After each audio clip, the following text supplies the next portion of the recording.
Alright, magandang hapon mga kapuso. Narito po tayo ngayon sa FB Live para sa serye na Sumbungan ng Bayan, Libreng Payo Online. Ayan. At bago po ang lahat, ginugunita ngayong June 12, ngayong araw po, ang kalayaan. Araw ng kalayaan, naway hindi nakakalimutan ng bawat Pilipino na walang sino mang nasa kapangyarihan o saan man na maaaring magkait ng mga karapatang ipinaglaban ng ating mga bayani. No? So, yun ang importansya na ginugunita natin yan. No? Hindi lang once a year, no? Dapat halos araw-araw yan. No? At dahil linggo-linggong positibo ang inyong pagtanggap at pagtangkilik sa ating FB Live sessions, isang mapagpalayang diskusyon na naman hinggil sa samot-saring issue ang hatid namin sa inyo. No? Sisikapin namin sagutin ang inyong mga idinilog kasama ang ating, syempre, mga panauing ekspertong totoo. Hindi makukumpleto ang Sabado natin kung wala po yan, yung mga talagang mga ekspertong totoo natin. No? At para sagutin ang ating mga katanungan, makakasama natin ang mga batikang abogado na sina Attorney Conrad Liaño at Attorney Majen Pedro na parehong alumni ng University of the East Manila. Tawagin po natin sila, Attorney Conrad and Attorney Majen. Magandang hapon po sa inyo, mga attorney. Magandang hapon, Oscar. Magandang hapon po. Oo, Happy Independence Day, no, sa inyo, no. And matanong ko lang, no, kamusta bang Sabado nyo ngayon? At medyo nahata ko kayo, naabala ko kayo dito na para samahan ako dito sa masagot yung mga katanungan ng ating mga kababayan. Bati-bati muna kayo, baka may gusto kayong batiin ng Happy Independence Day, no, mga mahal nyo sa buhay. Si Attorney Majen. Go, Attorney Majen. Happy Independence Day po sa ating lahat. Especially sa mga taga Ilocos.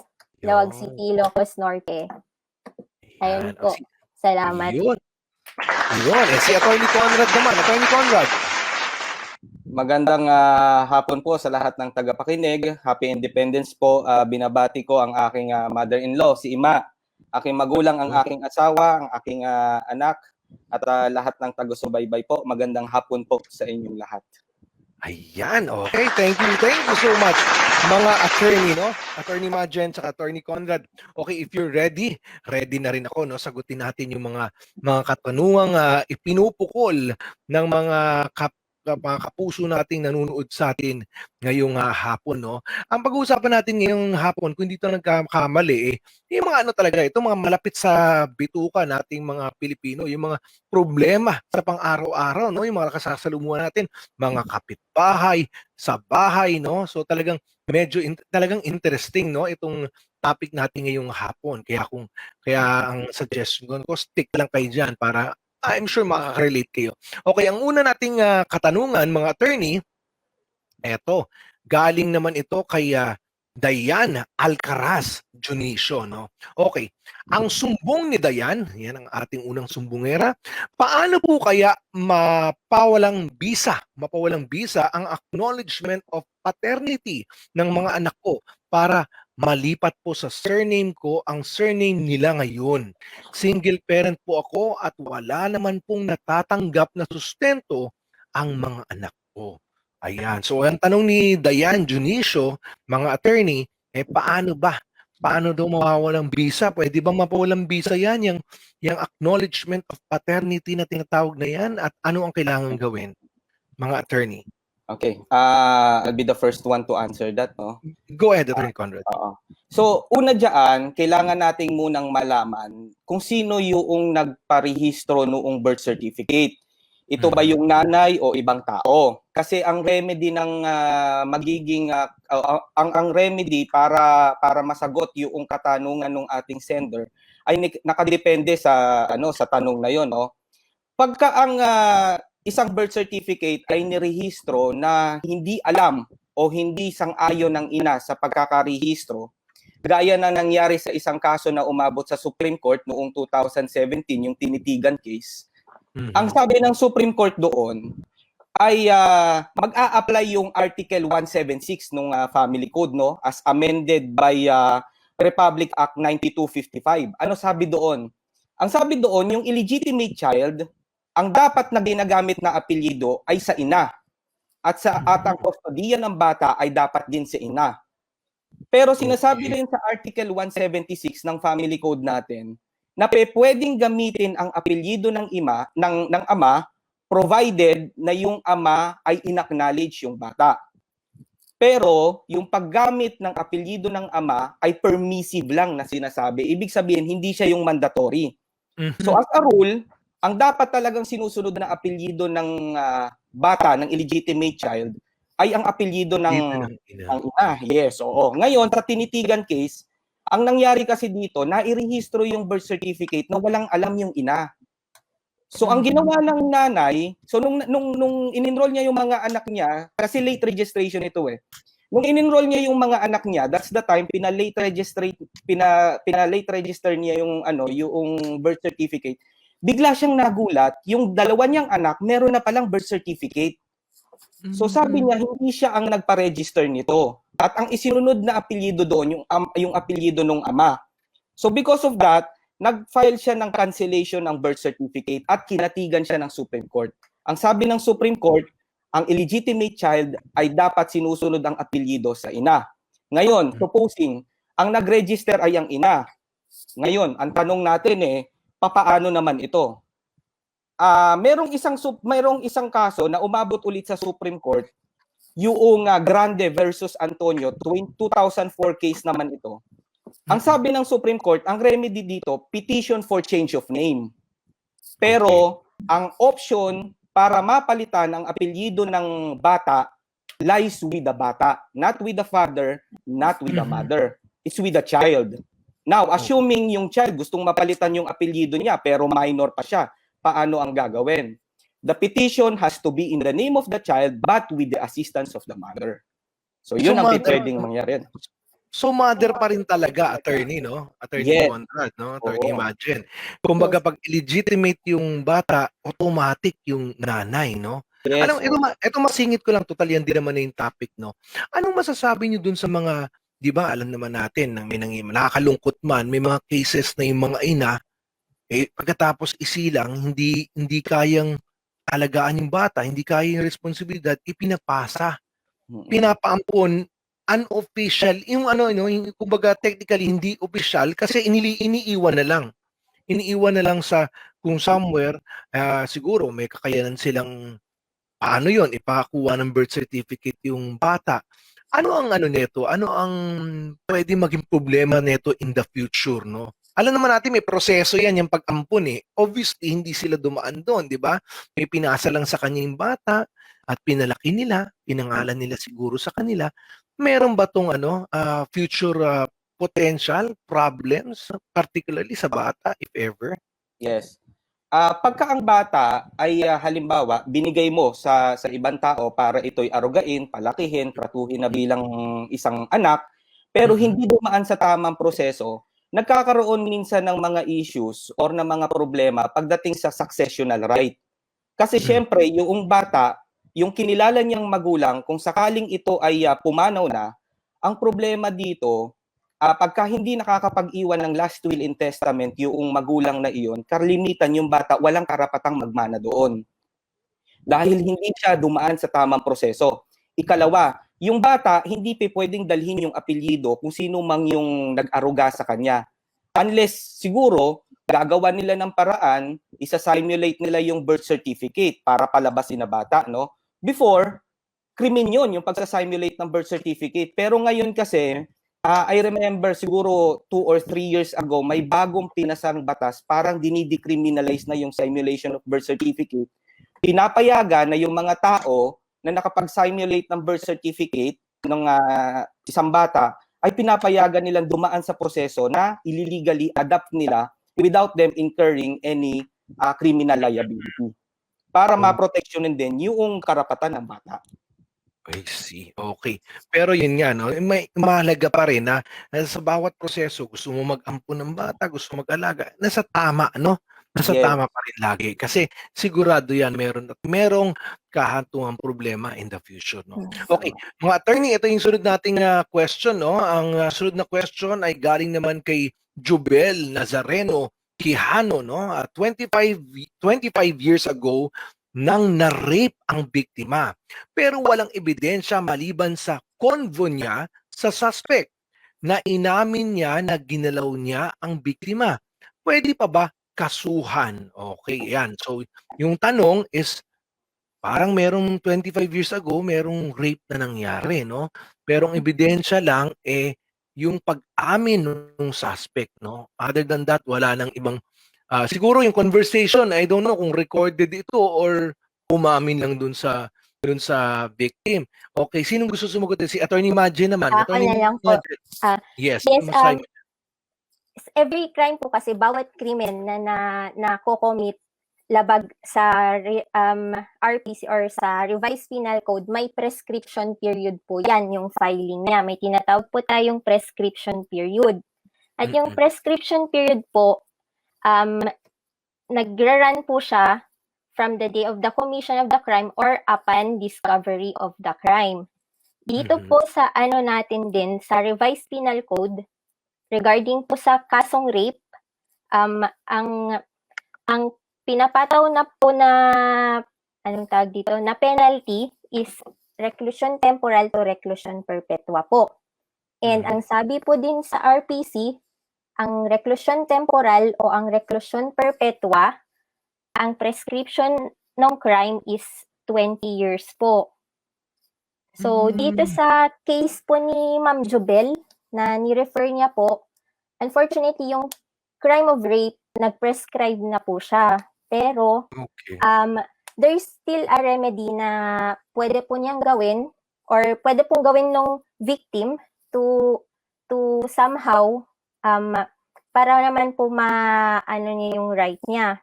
Maipagtanggol niya po yung karapatan niya. That is to file siguro civil action na lang po for damages.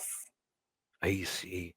Based po sa natin sa Article 20 po ng New Civil Code.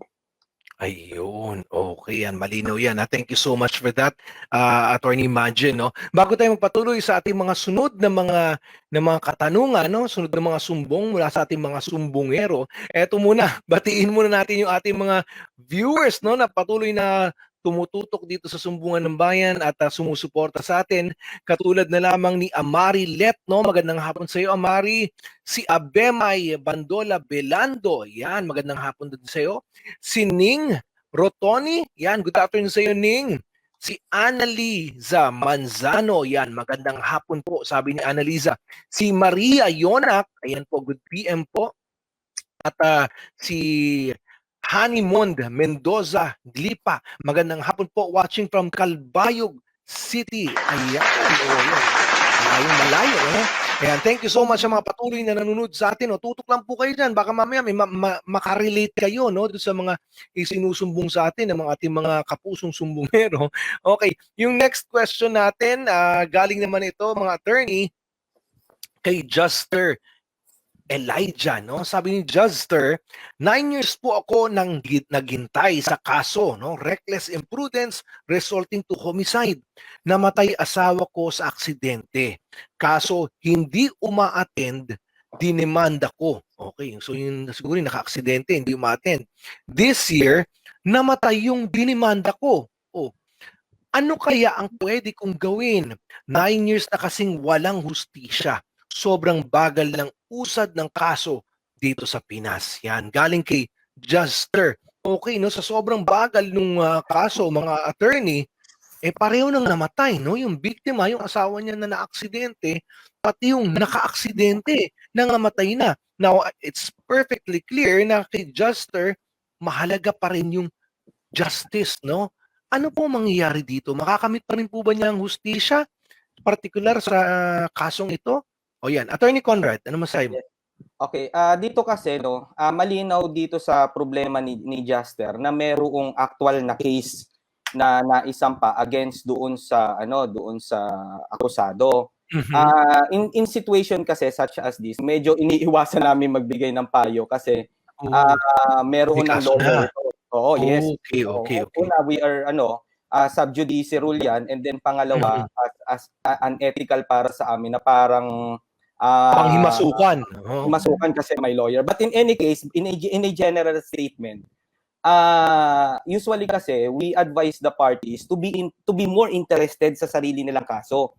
Kasi kaso nila yan no? Kaso nila yan. So, we are advising yung mga we give advice to people na merong actual cases na be proactive. So, tanungin mo yung lawyer mo, ano na nangyayari, ano na status, alamin mo bakit tumatagal. Kasi sa kasong ito sana, baka mamaya ang naging problema kaya hindi uma-attend yung akusado is baka mamaya walang warrant of arrest. Kasi pagka hindi uma-attend yung akusado, automatic yan na ang prosecution ay nagpapa-issue ng warrant of arrest. So tanong yun. So bakit hindi na-enforce yung warrant of arrest or meron bang warrant of arrest, no? Pero to answer that, again, in a general statement, pag namatay kasi yung akusado, sadly, hindi na natin pwedeng ituloy yung kasong krimen laban sa kanya. So the criminal liability dies together doon sa pagkamatay din ng tao, kasamang namamatay yung criminal liability. So ang tanong niya, meron pa kaya siyang hustisyang pwedeng mahabol? Pwede pa rin siyang mag-file for civil damages against that person, pero ang problema natin dito, Oscar, may kakayahan ba yung kasi ang ifa-file natin dito would be against the estate na nung tao, noong akusado. So, Kung meron. Yes, kung meron siyang estate. Ang tanong natin diyan is meron pa ba tayong mahabol sa estate? Ikalawa, ang magiging basihan na natin ng civil damages natin yan is other obligations na. Hindi mo na pwedeng ibanggitin diyan yung civil damages arising from the crime. Kinakailangan yan, ma-prove mo yung civil damages mo arising from other obligations na. Yung bang danyos na ibabayad sa iyo dito ay ang karapatang danyos na ibabayad sa iyo dito ay dapat magmumula sa ibang klaseng obligasyon bukod doon sa krimen na nagawa. So yun yung pangalawang tanong dito.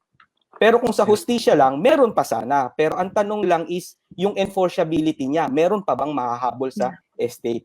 Correct. Ayun. Attorney Majen, may gusto ko ba idagdag? Yun na po.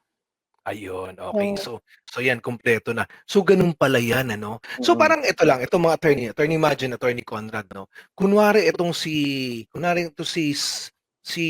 person X na akusahan siya, no, ng krimen. Hindi napatunayan, hindi pa tapos yung hearing namatay siya. Siya ay namatay na inosente. Tama Yes. ba? Tama. Walang mali na i-associate ang anumang krimen sa kanya dahil never napatunayan. Parang ganon. So kung kunwari, yung pamilya niya na naiwan dito, patuloy na, yung tatay mo, ano yan ano yan, ganyan-ganyan, o estapador, kung ano, ano yan, mamamatay tao, patuloy na magbabato ng mga akusasyon, pwede silang buweltahan ng mga maiiwan. Kasi never napatunayan, di ba? Yes, oo. Libelous oral defamation. Ayun, oral Kasi ang tendency niya, binablaken yung reputation ng taong namatay. Kasi we always uphold yung nakalagay sa constitution natin that every person shall be presumed innocent unless otherwise stated guilty. Pero kung sakaling namatay siya before the conviction, so we cannot treat that person as criminally liable. Criminal. Yes. Okay. Ayan. O mga attorney, shout out muna tayo, no? Katulad na ito kay John Dolph Pascual. Pasigaw naman po. Yan, sabi ni John Dolph, no? Si Baby Marasigan na Kitain Tugado. Gandang hapon po. Magandang hapon din sa iyo, baby. Ayan, andito rin si Fido Fi from Santa Rosa, Laguna. Ayan, okay. At ito si Feli Chong, watching from HK. Wow. Watching from Hong Kong pa po si Feli, no? I hope you're okay there sa Feli, no? Sa Hong Kong. Okay. Si Renelyn Camacho, magandang hapon po. Magandang hapon din sa iyo, Renelyn. At ito pa si Honeymoon Daglipa. Maraming salamat po sa pagbati. Ayan. Maraming salamat din sa inyong panonood. Okay. Ang next question natin, mga attorney, galing naman galing naman kay Marites Tenyo. Sabi ni Marites Tenyo, halimbawa po na naanakan ka ng may asawa, pwede bang makapaghabol ng sustento ang bata sa ama niya? Ayan. Okay, magandang katanungan 'yan, no? Siguro Attorney Majen, Yes. anong masasabi Yes mo po. dito? Ayan po. Ito pong katanungan ni Ma'am Marites, ang sagot ko po dyan is pwede po kayong humabol for support. Mhm. Kasi Okay. nakalagay po sa ating civil code na lahat ng mga magulang ay responsibilidad nilang suportahan yung kanilang mga anak, whether legitimate po yan or illegitimate. So, Mhm. opo, makakahabol po kayo provided na yung father nung bata ay in-acknowledge niya yung bata. In-acknowledge niya yung pagiging ama niya doon sa bata. Nakalagay yun sa birth certificate niya. Otherwise, kung hindi po ganun yung sitwasyon natin, kung hindi po niya na-acknowledge yung bata Mhm. doon sa birth certificate, kung hindi po nakalagay yung pangalan niya doon as the father, pwede pong mag-file si Madam Marites ng petition for recognition of paternity or filiation para Mhm. po ma-establish yung relationship ng father sa bata po. Para after that, kung na-establish na yung relationship ng father over dun sa bata, pwede na pong mag-ask for support yung bata. Kasi Okay, kung wala po ayan. kung hindi po na-establish yung relationship, kung wala pong maipakitang evidence or yes, evidentiary or documentary evidence or any evidence, si Madam Marites, mahirapan po siyang humabol or mag-ask po for support para dun sa kanilang anak. Ayun, okay. So, malinaw 'yan, malinaw 'yan 'no, mga kapuso, 'yang sinabi ni Attorney Majen, okay. Okay, shout out tayo 'no sa mga nanonood sa atin diyan. Andiyan si Welmina Asbani 'no, meron ding Saddam Muhammad. Okay, yan, magandang hapon sa inyo. Thank you for watching 'no. I hope mabasa natin yung mga questions nila. Pero ito, may mga nauna lang. Sunod natin itong katanungan ni CJ Reyes, no? Sabi ni CJ Reyes, bago kasi namatay father ko, may naiwan siyang pera sa bangko. Yung isa, ininvest niya 200K at yung isa, dollar account niya. Hindi namin makuhang magkakapatid kasi masyadong maraming hinihinging documents yung bangko. Tapos pagpunta ng BIR, ang dami ring hinihingi. Help lang po. Ano po dapat gawin? Ilang beses na akong pabalik-balik, parang ayaw nila ibigay talaga. Pandemic pa naman, need namin yan. Okay, naintindihan ko yan, no? Pandemya, ang hirap lumabas-labas niyan. Okay, so mga attorney, ano po ang pwedeng gawin ni CJ, no? Sa kasong ito. Okay, Attorney Conrad siguro. Attorney Conrad. I remember yung yung famous line ni Benjamin Franklin, no? There are two certain things in life, death and taxes. So ito mismo yung problema ni Oo, CJ. exactly. Ah, Ngayon, hindi talaga natin maiiwasan na kailangan magbayad ng tao ng mga naiwan kung sakaling yung father or mother nila or any member of the family namatay before they could proceed with the transfer of the property. Pero Mhm. because of the train law, naglabas ang BIR ng Revenue Memorandum Circular 62-2018. Ini-implement yung provisions ng train law. Ang sabi doon, yung executor or administrator o kung sino man sa mga tagapagmana ay pwedeng mag-withdraw doon sa deposit noong namatay kahit na wala pa yung tinatawag natin na CAR, Certificate Authorizing Registration. Yung Certificate Authorizing Registration, ito yung proof na nakapagbayad na ang mga tagapagmana or yung mga nangulila na ang tinatawag natin na estate tax. Okay. Mhm. Ang sabi dito sa Revenue Memorandum Circular 62-2018, pwedeng mag-withdraw kahit hindi pa nababayaran ng buo or hindi pa nakakapagbayad ng estate tax yung mga naulila, provided yung withdrawin nila, unang-una, dapat yan hindi mas malaki doon sa laman ng bank account. Ikalawa, kailangan nilang gawin yan within 1 year mula noong mamatay yung Patay. depositor. Oo. From the lapse of 1 year, hindi na nila magagawa yan. At lastly, kailangan makapagbayad sila ng 6% final withholding tax based doon sa amount na i-withdraw nila. Ngayon, dito sa problema ni CJ, hindi niya nabanggit kung kailan namatay yung kanyang father. So, we can only surmise na baka more than 1 year na yung lumipas, no? If that's the case, they cannot really withdraw money na from the bank kasi 1 year lang yung ibibigay sa kanila eh. Yes. Baka attorney, baka kaya pinapatagal para umabot ng 1 year, di ba? Yes, Pinapatagal na, balik-balik siya eh. Baka kasi nga, pag lumampas na ng 1 year, di na niya makuha.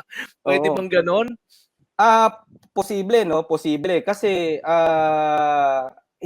doon sa Revenue Regulation, Memorandum number 62-2018, nakalagay din kasi doon na hindi yun pinoprohibit, yung memorandum circular na yun, hindi pinoprohibit ang BIR na humingi ng mga additional documents. So, dahil doon, may possibility na doon sila nahihirapan. Actually, maganda sanang pagkakataon itong train law at saka itong memorandum circular nito to address the problem kasi ang nangyayari yung mga nangulila, yung mga namatayan, ang nagiging problema nila karaniwan, kaya raw sila hindi nakakapagbayad ng estate tax kasi yung pambayad nandoon sa account ng depositor na namatay. Paano ngayon sila makakapagbayad? Wala naman silang pera. So to address that sana itong train law. Problem is, may mga banks na, alam mo naman minsan dito sa Pilipinas, ang madalas kong ambiro, pagka ang pera pa-deposito, maluwag. Unless siguro. Pero pagkapalabas, ang daming hinihingi. Kahit kilala ka na ng manager, no? Oo. Correct. This is very unfortunate kung sakaling naipit doon sila, doon sa documentary at lumagpas na yung 1 year. In that way, wala talaga silang option except to settle the estate tax. Ayun. For the BIR. Okay. Ayan. Attorney Majen, may dadagdag ka ba? Ayun po. Tama po yung sinabi ni Attorney Conrad na yung BIR, they can request for any other documents po. Kasi I have experience, I have 2 clients for this, with the same case na po. Ilalabas yung pera nung namatay nilang parents from the bank. So, ang dami-dami po talagang sinabit na documents, pabalik-balik, like kailangan pa ng notice, yung simple notice of the death, tapos mga ang daming affidavits, ganyan na attachments. So, doon po nahihirapan talaga yung mga anak or yung mga heirs ng mga depositors kasi hindi rin naman nila usually gamay yung mga documents na yun. So, ayun po. Yun yung nakakatagal talaga yung mga documents na nire-require. Ayun, okay. Yun nga, no? Yun nga ang problema, no? Sana para magkaroon ng paraan na mas madali, no? Kasi kawawa naman, no? Nawala na nga yung tao, hindi pa makuha yung pera nung dapat na mabigyan ng pera, no? Parang nagiging pahirapan pa talaga, no? But yun na lang po yung gagamitin nila for the for example, sa lamay or sa libing, hindi nila ma-withdraw kaagad. Yes, oo, nakakalungkot, no? Okay. To add to that, Oscar, minsan pagka ang heir is minor, ang banks nagre-require ng guardian's bond, which is equivalent 10%, at least 10% noong kung magkano yung nakadeposito doon. Nagre-require pa sila ng bond. And that bond, and that guardian's bond, hindi mo basta-basta makukuha yon. You have to file a petition sa korte pa. Naku, talagang no, hindi basta-basta pakakawalan yung pera, no? Yes, tama. Dapat pala talaga pag medyo knock-on-wood, may nararamdaman na ako, no? withdraw muna ako. Okay. Anyways, ayan, no, ito namang sunod na sender, no, is from Pasay, anonymous, no? Ikinasal kay number 1 ng January 2020. Hindi agad na iparehistro ang kasal. February 2020, nagpakasal ulit sa number 2. Ipinarehistro agad sa PSA, kaya unang nairehistro si second marriage. Alin sa dalawang kasal ang valid? Ang lupit naman ito niya, no? Sino ba nagpakasal? Si Mr. o si Mrs. ang nagpakasal? Pero ang lupit, talagang Walang isang buwan ng pagitan. Walang isang buwan ng pagitan eh. Oh, 'di ba? I think within a month, no, nakapagpakasal siya sa dalawang tao, una pang nairehistro sa PSA yung NSA, no? Tama ba? PSA. Yung ikalawang kasal. So sino ang valid dito, attorney? Yung una na late na irehistro o yung pangalawang kasal na agad na irehistro? Sino gusto sa Attorney Majen? Okay po. Okay. Dito po sa case ng sender from Pasay, mukhang ang narehistro po kasi na nauna is yung second marriage, Yes. and Oo. kailangan po natin ng registration talaga sa marriage to protect anyone or to protect na rin yourselves as husband and wife.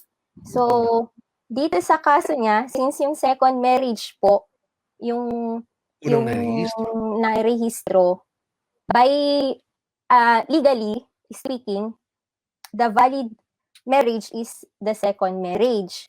Kasi po, dito po pag sa mga kasal po kasi, may mga, yung registration process niya, may mga periods po yan, may reglementary period na tinatawag po. Pag ordinary marriage or yung kasal na may marriage license na ni-require 15 days po from the solemnization yung period to register.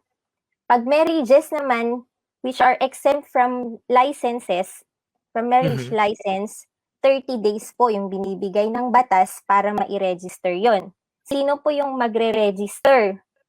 Ang may obligasyon po na mag-register is the solemnizing officer. So, yung sender, itong sender po ng question, Alam, may kasalanan eh. Opo. They can ask yung solemnizing officer what happened, yun po yung remedy niya. And if ever gusto talaga niyang i-pursue na protektahan yung kanyang karapatan, yung kanyang kasal, he can administratively charge yung solemnizing officer, or if unfortunately, kung ayaw na talaga sa kanya nung napangasawa niya, he can file for a civil case for damages also against the husband po. If ang pinili ng husband is yung second, which is, yun po yung ni-register nila. I see. Okay. Mga attorney, no, parang ako lang pinagtataka ko na kasi hindi ito yung first time na naka-encounter ako ng ganitong similar case, no, na merong dalawang narehistrong kasal. Pero di ba dapat kung yung may second na irerehistrong kasal, dapat parang nagkaroon na ng parang parang na-alerto na kagad yung statistics office na parang bakit dalawang kasal lang nirerehistro dito, di ba? Bakit nangyayari pa minsan na nakakailang kasal ang nairerehistro under one name? Bakit nangyayari ito, mga attorney? Attorney Conrad? Kasi before, actually ako nagkaroon ako ng actual experience. Yung client ko was ang case na hinandle namin is sa sa Bacolod pa nga doon pa kami nagta-trial. Ang nairehistro niyang kasal, I think 4 or 5. Wow. Dami, no? Wow, gandang lalaki. Gandang lalaki eh. Kinukuhan siya ng bigamy. Sabi ko, hindi lang bigamy to eh. Marami na to eh. Anyway, ang nakita kong naging problema is siguro before hindi computerized ang system. So madaling magpasok. Unlike ngayon na na in the click of your computer, pagka sa mga search name or search bar, madali nang ipasok. Unlike before na hindi mano-manong ipiniprint. Pero ngayon sa tingin ko, mahirap nang gawin 'yon because computerized na tayo, no? Ikalawa, nagiging marunong na rin yung iba na gumagawa ng kalokohan na ganito, na imbis na dito sa Pilipinas magpakasal, nagpapakasal sa labas ng bansa to avoid any criminal to avoid any cases filed dito sa Pilipinas. Pahihirapan nila yung kapartner nila o doon ka mag-file kung saan ako gumawa ng second marriage. So ganoon ang inaano nila. Oo. So ngayon sa tingin ko medyo mahirap ng magpasok ng second and succeeding marriages. Pero before kasi, dahil hindi pa advanced ang technology noon, medyo madali pa. I see, okay. So ngayon medyo ano na yan, pahirapan na. Yes. Nakakalimutan ko to tanong, no? Yung solemnizing officer, may pananagutan ba doon?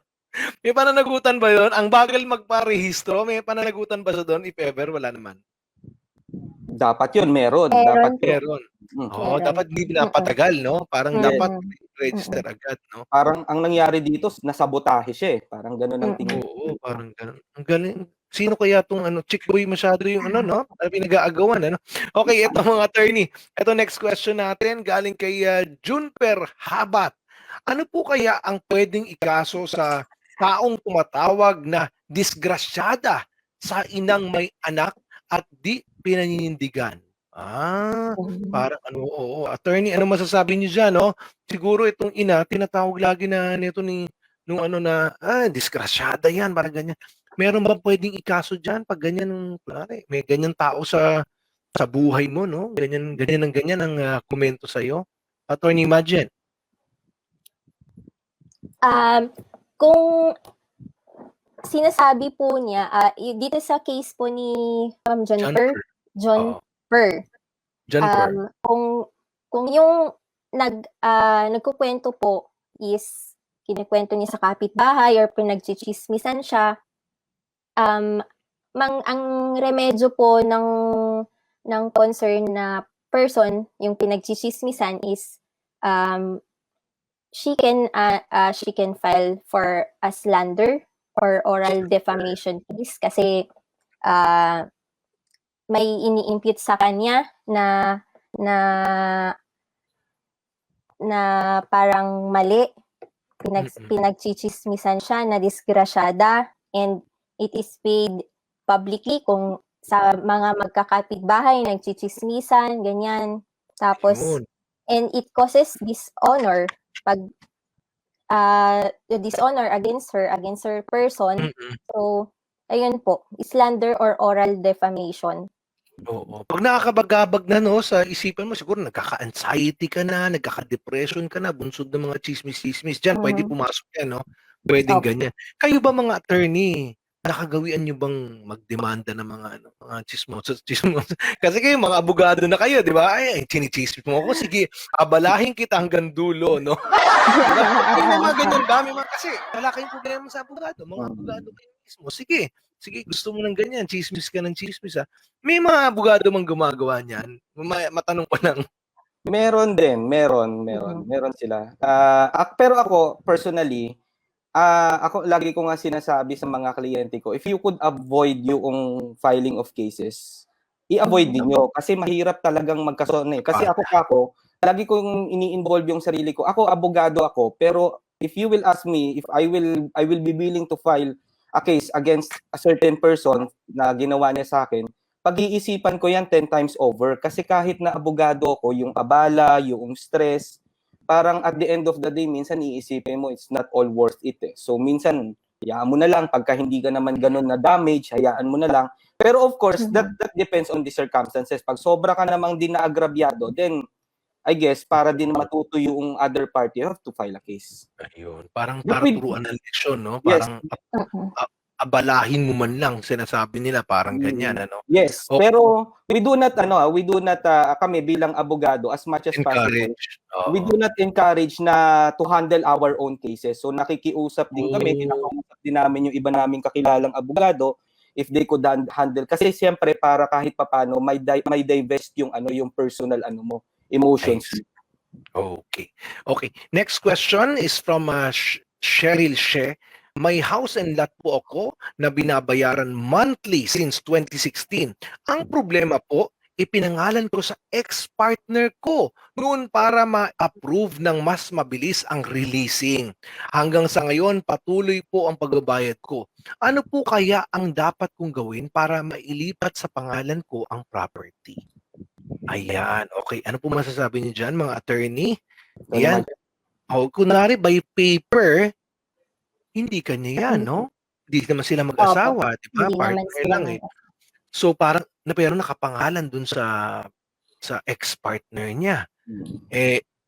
by title, mukhang sa partner niya yan, no? Kaya kahit na siya nagbabayad, no? Gaano ito ka sakit ng ulo, no? Attorney Majen. Ayun po, ang best na remedy po dito sa problemang to ni Ma'am Cheryl is makipag-usap po siya dun sa partner niya. If kaya pang daanin po sa pakikipag-usap, makipag-usap siya sa kanya para ma-settle nila to, mai-transfer kay Ma'am Cheryl yung property.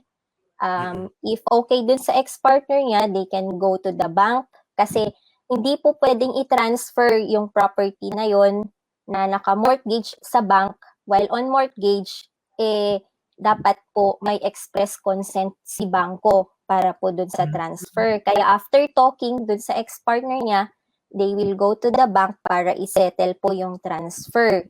Ngayon po ang problema, what if hindi po sila okay nung partner niya? Kung nagmamatigas po yung partner niya. Akin yan, no? Ganyan na, yan ang problema. Ayan po ang problema. May solution naman pa rin po si Ma'am Cheryl if in case ganun nga po yung situation na hindi sila okay nung partner niya, she can have a collection suit, a collection for sum of money as long as she can establish na yung mga nabayad po niya dun sa property ay para po dun talaga sa binili niyang property na nakapangalan po sa ex-partner niya. Ayun, oo. Kailangan mapatunayan niya na sa kanya nanggagaling yung mga ibinabayad, no? Pero more on para makakubra lang yan, no? Kasi as far as title is concerned, dun to sa partner, di ba? Sa kanya nakapangalan. Saklap naman, no? Yun ang hirap, no? Pag talaga tayo umibig, no? Parang akala mo, wala nang katapusan. Kaya nga nakakalungkot minsan, nakakarinig ako dyan. Pagdating sa mga ari-arian, pamana, kahit mga magkakapatid, no? Nagkakatalo-talo, no? Kaya importante talaga dyan. Hindi kayo nagtitiwala sa isa't isa, pero hindi nyo lang binibigyan ng puwang, no? O binibigyan ng pagkakataon yung mangyari yung mga ganyang problema, no? Pagdating sa mga prosesong property o anuman, dumaan sa proseso kahit pagkano nyo pinagkakatiwalaan ang isa't isa, di ba? Mga attorney? Okay. So yan, no? Ang bilis ng takbo ng oras, no? Kung meron pa tayong time, basa tayo ng mula sa mga messages na nandito, no? Ayan, ito si Joanne Martelino, no, mga attorney. Sabi ni Joanne Martelino, sa akin po ay buntis na po ako pero hiwalay kami. Hindi po siya nagsusustento simula noon na buntis ako hanggang sa nanganak ako. Palagi po akong nahingi sa kanya, palaging sabi ay nag-aantay pa ng tawag sa trabaho. Mag-iisang taon na ho ang aming anak. Paano kaya po mabibigyan ng aral ang dati ko pong naging boyfriend? Puro lang po kasi siya barkada. Yan, sabi ni Joanne Martelino, no? Ayan, yan, no? So, mulat sa poll, mula na magbuntis, hanggang may panganak, 1 taon na yung anak nila, wala siyang nahihinata na sustento. Ano magandang gawin po ni Joanne? Okay. Sa kaso ni Joanne, mukhang yung lalaki talagang nagdiwang na ng nung Independence Day. Oo, nag-Independence Day na. Independence Day na siya, no. Pero ang option naman ni Joanne doon is first, para sa sarili niya, she can file violation of yung VAUSI na tinatawag natin 9262. Either psychological violence because of withdrawal of financial support or economic abuse for failure to provide financial support. Ngayon, yung sa bata, pwede yan, but she has to give first demand letter. Even sa case niya, no, bago siya makapag-file ng 9262, kailangan muna yon, makapag-demand muna siya doon sa lalaki. Kasi ang presumption natin under the civil code, if there is no demand, then pinagpapalagay ng batas na hindi mo kailangan yung suporta. So pwede muna yan, magpadala siya ng demand letter, ilagay niya kung magkano ang kinikailangan niya, pero dapat may katuturan yung ilalagay niyang amount. Hindi yun pwede na hindi siya pwedeng maglagay doon ng basta, let's say 50,000 Oo. o 50,000. Hindi reasonable, no? Na Yes, hindi kailangan reasonable. reasonable. At kaya niyang i-defend yan. Bakit ang hinihingi mo is 10,000? So, Yeah. she can also file, she can also send the guy a demand letter naman para doon sa unborn child nila. Kasi sa civil code natin, binibigyan pa rin ng karapatan or ng rights or ng personality ang unborn child kahit na hindi pa siya naipapangalanan. Yun. Tama. Yun. Okay, napakaganda niya, no? Okay, mga attorney to, meron pa tayong isang question, no? Anonymous, no? Sabi niya, walang kasalang naganap, walang marriage license, pero may record sa PSA. May nag-magic na naman. Paano at anong ebidensya ang pwedeng ipresenta kung mag-file ng nullity of marriage? Ilang taon din ang prescribed period. Okay. Walang kasalang naganap, walang marriage license, pero may record sa PSA. Ang saklap nito. Attorney, nakakatakot ito, Mamaya marami tayong mga kapuso dyan. Baka type ka lang nung isang tao, pinakasalan ka na, hindi mo pa alam, no? Nangyayari pala ito, attorney, gaano ba ito laganap, no? Ito ba ay bihirang kaso? Ito talagang ilang beses niya na itong na-encounter. Okay. Sino gusto sumagot? Sige, ako na. Okay, Attorney Conrad. Ang dito, ang isang void marriage never prescribes. So anytime hangga't buhay yung other party, you can file a petition for declaration of nullity of marriage. Kasi ang void marriage never prescribes yan. In fact, pagka halimbawa gagamitin mong gagamitin mong basihan yung isang void marriage sa isang kaso, kahit nga hindi nullity of marriage ang pinag-uusapan ninyo, pwede mong atakihin yung validity ng marriage. Pero medyo nakakapagtaka lang kung anong nangyari dito sa kasong ito. Kasi unang-una,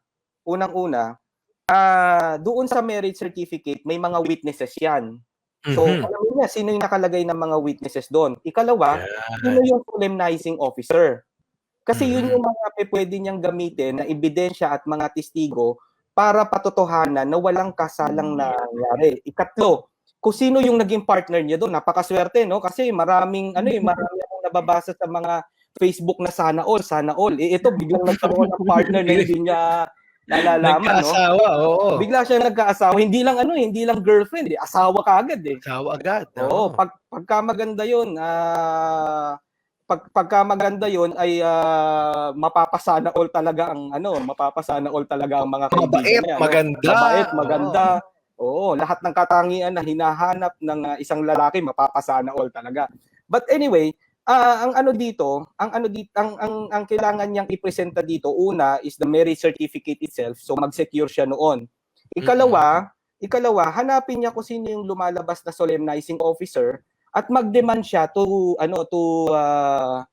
inspect yung books na yon. Halimbawa, Katoliko ito, i-inspect niya yung parish books na yon kasi dapat yun nasa talaan din ng simbahan yung kasal na yon. So dapat pwede niyang gamitin 'yon kung talagang walang nakalagay, 'di ba? May mga marriage bans tayo. So kung walang mga ganong nangyaring talaan, then that could be an evidence. Katlo, tingnan niya kung sino yung mga witnesses na lumalabas doon. And pang-apat, tignan niya yung records ng civil registrar kasi dapat ito bago ka makapagpakasal, dapat ito may marriage license ka. So puntahan niya sa local civil registrar kung saan nakarehistro yung marriage niya, kung ano yung mga pwede niyang magamit na dokumento doon. Oo. Pero nakita ko dito, attorney, wala nga daw marriage license eh. Nagkaroon lang ng record sa PSA. So pwede niyang gamitin yun. Hihingi siya ng certificate from the local civil registrar na walang marriage license na naibigay o na-issue sa kanya. Kasi ang rule natin is always, kung gusto mo magpakasal, kuha ka muna ng marriage license. Yung exemption is exemption is for very meritorious cases lang yan eh. So kung wala pa ng marriage license, hingi siya ng certificate, then he can provide it sa korte na at maipakita kung bakit dapat na mapawalang bisa yung kasal niya.